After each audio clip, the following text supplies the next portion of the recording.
Okay, hello again. This one's going to be rather short. There's not much to see here, but behind the scenes there's a lot to see. This is in the MikeyMoMo repositories on Github. It's called Color Falling Stars on Rainbow Background. Now this is built from a demo that Adafruit produced. That's their logo, their little logo star there falling. But their demo was white stars on a black background.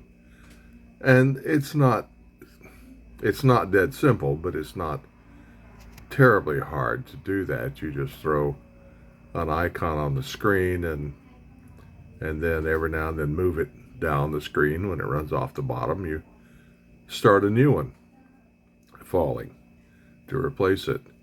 But here, since objects on the screen are not actually objects like they are in Visual Basic or other things, the destroying of the background or the display in general is not being handled by the environment. You have to do it yourself.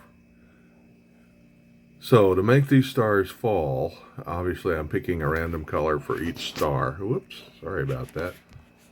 I'm picking a random color for each star and then moving it down the screen against that colorful background. Now I'm doing a little little magic here.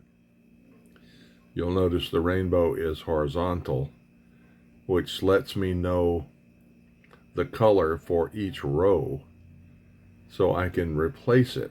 When I move the star, I have to replace the background so it doesn't leave a streak going down, and then put the star in the new place that it belongs. To do that, I have to know what the color of the background was, or what the entire square, the 8x8 square color was.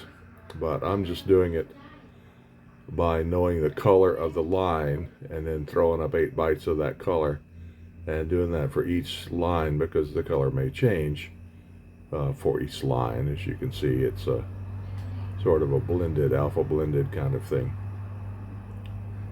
So look at the code, download the code and look at it. It runs on, well, this was actually created for a T4 1.3, which is a higher resolution. I accidentally loaded it on my T-Display S3, and it works because I think I'm observing the display size and adjusting everything based on that. So this is a fun little exercise. It took me a while to do it. I started at it 2 or 3 times, got distracted on other stuff, and finally got it done. So download this, look what I'm doing for that to move the stars. It's not trivial, but it's almost trivial, I guess.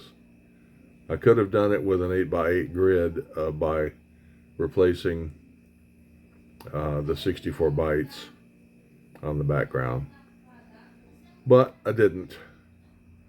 So that's the way it goes. Enjoy the toy. Bye-bye.